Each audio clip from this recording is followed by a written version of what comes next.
Hello, welcome back to the channel and welcome to WRC Generations. In this video I'm going to be giving you my impressions and thoughts on the car's handling in this rally racing game slash simulator. In order to do that, we've headed over to Croatia, a beautiful country with beautiful rally roads and even more beautiful grass and hedges, the most important part of any computer game or simulation.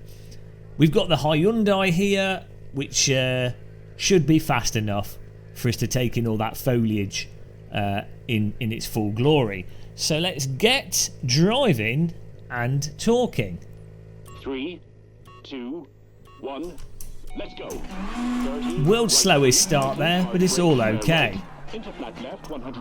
So as always with the WRC games, I think the actual handling is obviously on the simulator side rather than the arcade side.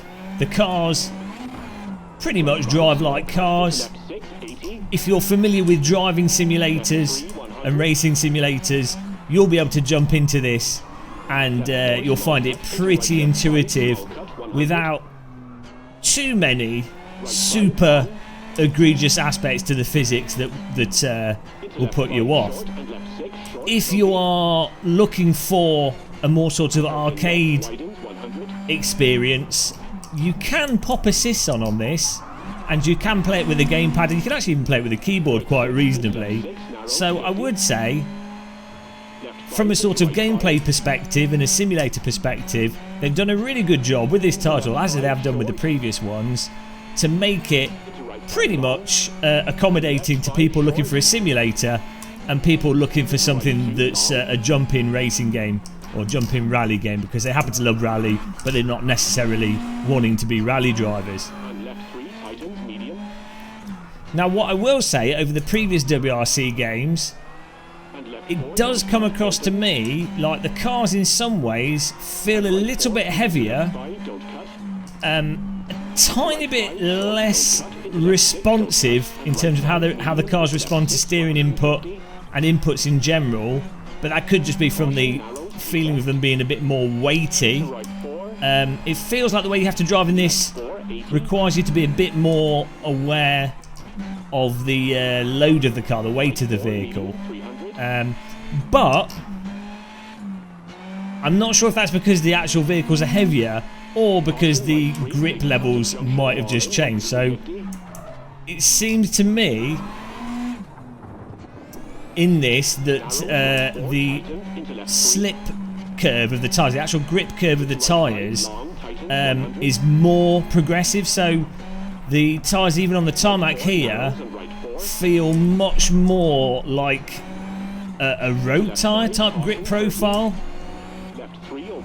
compared to, say, like a slick a slick grip profile, if that makes sense. So the you have much more progressive grip loss, but less immediate bite from the tyres, which I've just took that hedge down, which in some ways I think is a little bit of a shame. On tarmac stages I quite like things to be super duper pokey. A comparison that's probably one that's useful for you guys is that if you've played the Codemasters rally games, for example, on tarmac they feel more pokey than this, more bitey, and if you're used to racing simulators on tarmac, they all feel, pretty much all the racing simulators feel more pokey and bitey. Now obviously there's different tyre selections in this game, and you will find the different tyres will have a different effect on those grip levels, but overall I think that it's almost as if grip levels have just been reduced in a sense.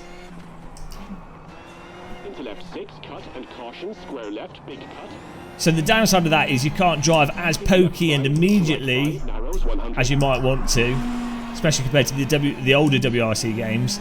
But the pro of that, along with what comes across as heavier vehicles, is there's a little bit more of sort of chucking a car into a corner and sliding it a bit more, and being aware of that aspect of sliding it into the wall. into left 1.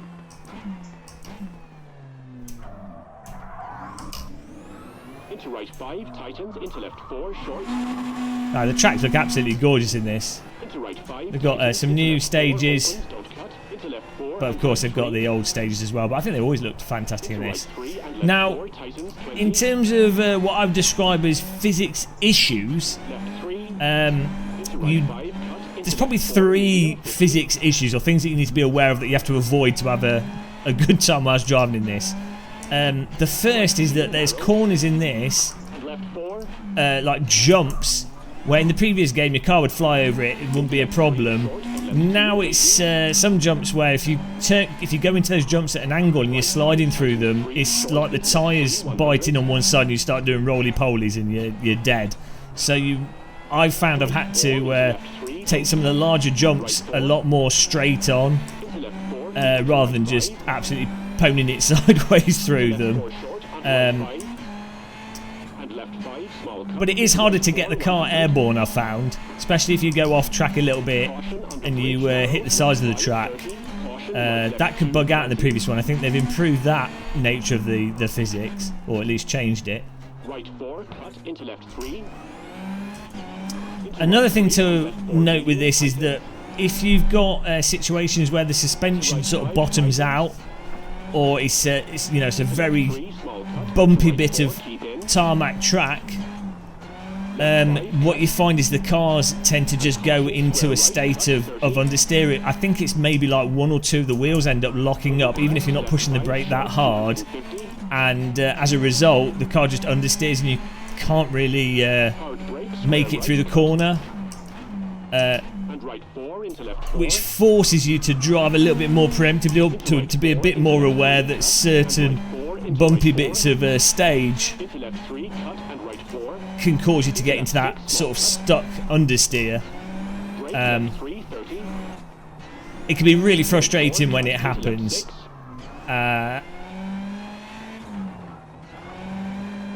The only thing that I've found to reduce the cars getting stuck into a state of understeer is by moving the brake bias further back.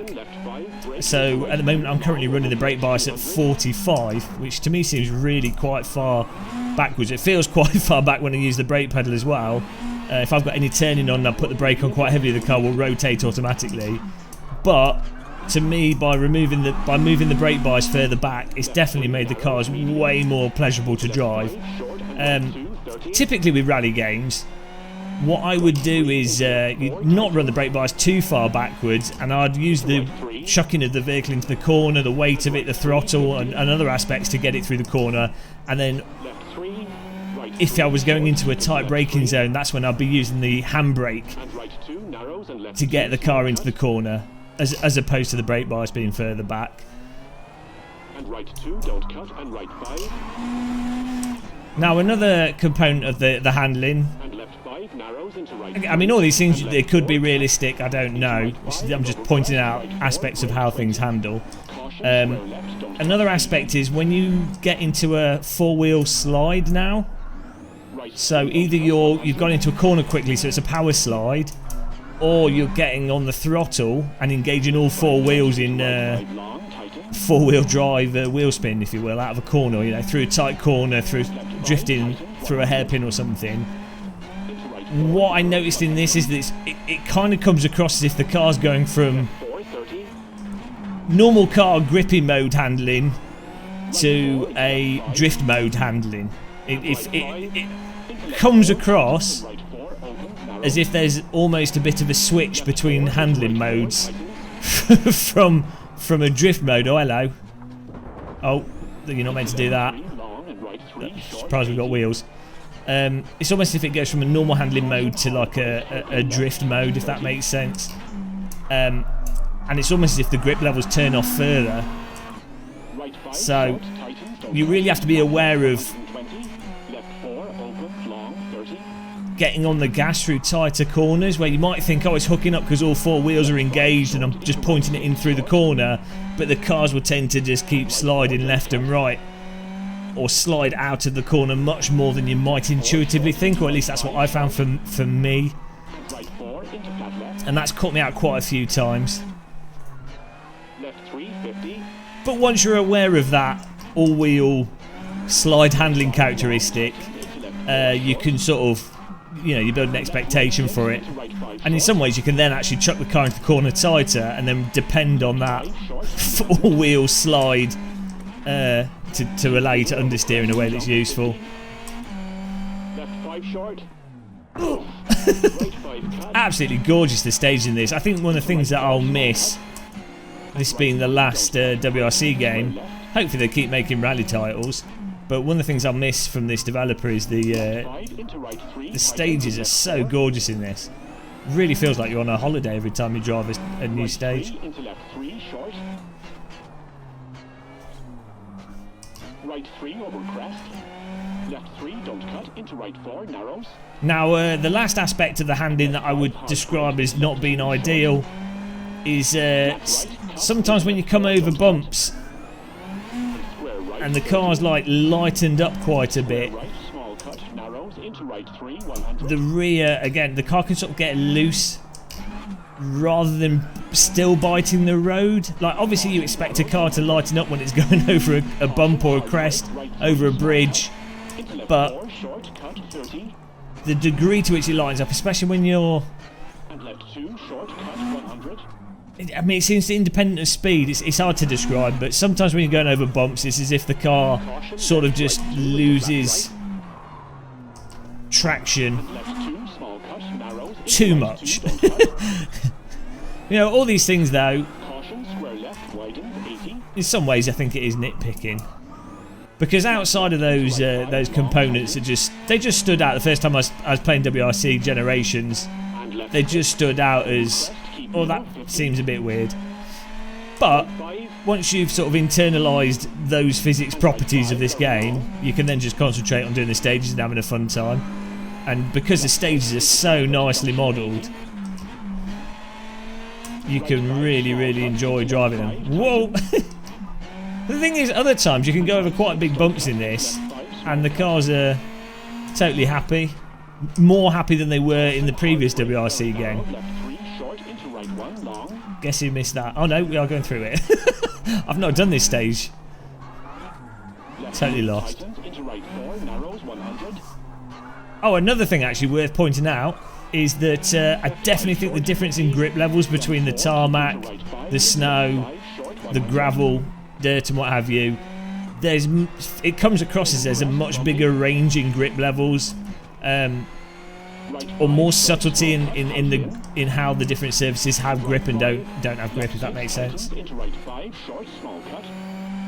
If you're on a tarmac stage and you put your wheels on the dirt, you'll really notice it, and I think it has much more of an effect than it used to in the older WRC games. So, in summary, from my it's only been out for a few days, my little bit of playtime with WRC Generations, I would say that I think for the most part you describe it as a simulator, a rally simulator. It does have some quirks to it. It does have some aspects of handling that can be frustrating, and even more frustrating if you're playing through the single player and one of these things happens and catches you off. But in totality, you can mostly learn the situations that cause those undesirable handling mechanics, and then you can learn how to use them to your advantage. And for the most part, it is genuinely really fun to actually drive. And it's such a shame we don't have more rally games, to be honest, because I think they're absolutely fantastic.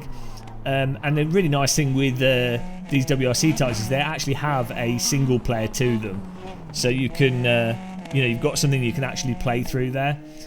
But let me know what you guys have thought of the handling in this title from your time with it so far. I've yet to try all the vehicles in the game. I've mostly been focusing on the Junior WRC 2. It's not Junior, is it? That's like the one below the top WRC cars, because I actually find them more fun to drive than the faster rally cars. Be interested in what you guys think of the other cars, and if there's any physics things that stood out to you, dislikes or likes. But until the next video, guys, thanks very much for watching this one. Don't forget to subscribe, don't forget to the like button. Happy tea drinking, and goodbye.